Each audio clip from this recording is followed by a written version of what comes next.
Yoda actually taught Luke a lesson long before the young Jedi touched down on the surface of Dagobah. Only shortly after the destruction of the first Death Star, Luke Skywalker discovered the journal of Obi-Wan Kenobi, and after reading about his mentor's struggles in the sand-swept dunes of Tatooine, Luke found tales of a mysterious master known as Yoda. Now, of course, this is new canon. This isn't the canon from when George Lucas still owned Lucasfilm, so just keep that in mind. It was at this exact same time, halfway around the galaxy, on a swamp-covered world in the western reaches, the 900-year-old Jedi Grandmaster could sense precisely what Luke was doing.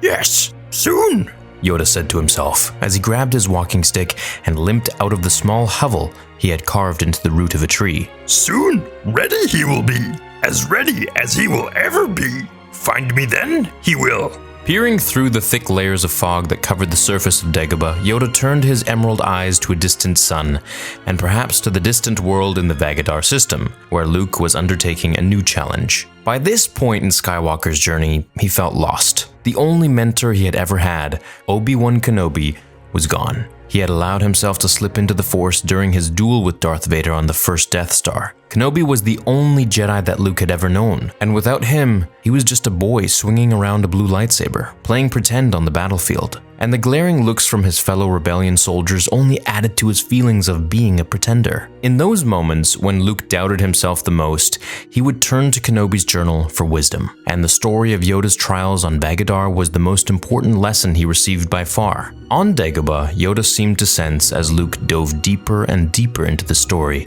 uncovering a tale that the Grandmaster had rarely shared. Sometime prior to the blockade of Naboo and the discovery of Anakin Skywalker in the slums of Tatooine, Yoda discovered a planet filled with powerful Force users. There were two groups, each bitter rivals with the other. Interestingly, both were composed of only children. There were no adults to be seen, and Yoda soon learned that the Force users of the world weren't naturally imbued with their sensitivity, but instead consumed a bright blue stone that granted them powers that could rival a Jedi Master. By the end of his time, Yoda investigated the mysteries of the shimmering crystals and discovered that they were actually shards of flesh from the living stone giants. The Master tried to teach the two warring tribes that they needed to abandon their violent ways and embrace each other in order to live in harmony on their powerful world. But there were unintended consequences to Yoda's intervention.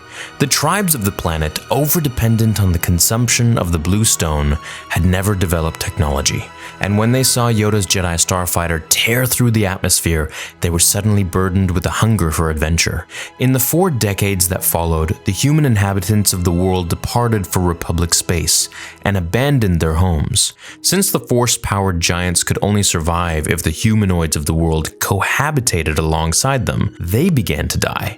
By the time Luke had finished reading the tale, he realized that he needed help. He quickly charted a course to the once hidden planet and encountered a final living member of the human tribes. After a brief battle, Luke's refusal to use lethal force inspired the last Vagadarian. He placed his hand on one of the deceased mountain giants and used the stone power to become one with it, bringing life back to the world. Then Luke, guided by the 3 stone children, searched for the heart of the mountain and used his mastery of the Force to make it pump once more. With that final act, Luke departed the world, and Yoda looked on approvingly from his own little slice of Dagobah, sensing fully the deeds that Skywalker had just achieved. So obviously now that this is new canon, and in my head I kind of separate the two from what was created when George originally wrote Star Wars and made the movies, the first 6 movies, and now it kind of helps paint the picture that when Yoda saw Luke for the first time, he knew that this boy